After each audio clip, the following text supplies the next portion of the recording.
All right, our next speaker is a young man who I have gotten to know quite well recently, and I am proud to call him my friend. He is a University of Rochester political science and economics major. He's a senior. He's going to be leaving us in about a month. He is a Campaign for Liberty member, and he is the founder of the University of Rochester Young Americans for Liberty chapter. Please give a warm welcome to Mr. Gabriel Sukenik.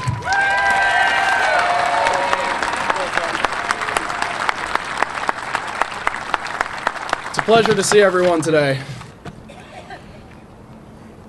We the people have gathered here today to petition our government for an economic redress of grievances.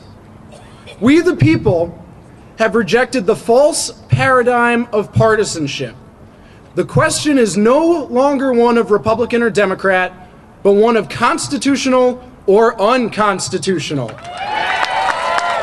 And we the people have awoken from our statist slumber and are exposing to the American people that the Federal Reserve System is unconstitutional.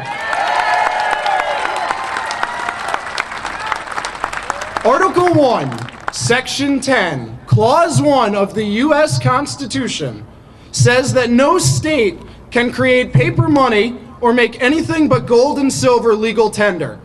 The Constitution also clearly allocates the power to coin money to the Congress. The Federal Reserve violates these two clauses on their face. This private corporation has a government-sanctioned monopoly over the power to print paper money. The Federal Reserve, of which the majority ownership belongs to the too big to fails, is the ultimate example of corporatocracy, where banking private interests use the power of the state to control and dominate the market rather than have to compete in a free market.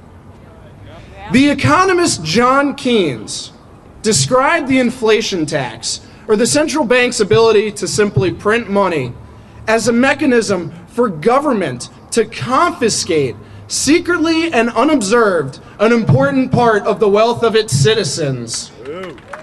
Since the criminal bailout of 2008, the Federal Reserve has stolen nearly $28 trillion and redistributed this money directly to failed banking institutions.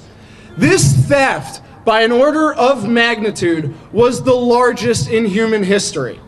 And let us not forget, it was an armed robbery. Multiple congressmen testified that then Treasury Secretary and former Goldman Sachs CEO Hank Paulson, in closed-door sessions with Congress, threatened them with martial law if TARP were not passed. Since the Federal Reserve's inception in 1913, the dollar has been devalued by over 95%. This value did not simply disappear. It was confiscated, secretly and unobserved, by the central banking cartel. Most Americans falsely believe that the free market in banking was what led cause to the recent economic crisis. But what about the Federal Reserve and its monopoly over the issuance of currency? This isn't a free market. This is corporatism. This is fascism. And the Fed's bullying over the interest rate, making money too cheap for too long and giving it to the banks that it preferred, subsidizing faulty borrowers and stealing from legitimate savers, created the artificial boom for Wall Street and the subsequent bust for Main Street. As MSNBC's Radigan now even has to admit, the Federal Reserve was the godfather and the too big to fails were the loyal mobsters. It's nice to see the media come out today as the Tea Party is making its job educating the American people on the crimes of the Federal Reserve System.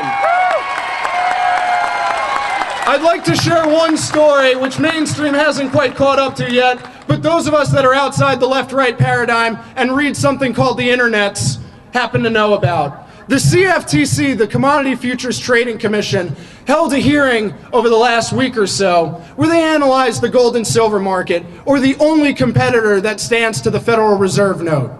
And it turns out that the Federal Reserve, in cooperation with the too big to fails, has been manipulating and suppressing gold and silver prices as part of U.S. policy for decades. The market has been leveraged in ratios of up to 100 to 1 in real gold and silver versus paper demands for gold and silver. We need to expose the Federal Reserve. It is our job to educate the American people. I hope you join myself, the Campaign for Liberty, and Young Americans for Liberty in ending the Fed. Thank you. End the Fed! End the Fed! End the Fed! End the Fed! End the Fed! End the Fed! That's right. Nice job, Gabe.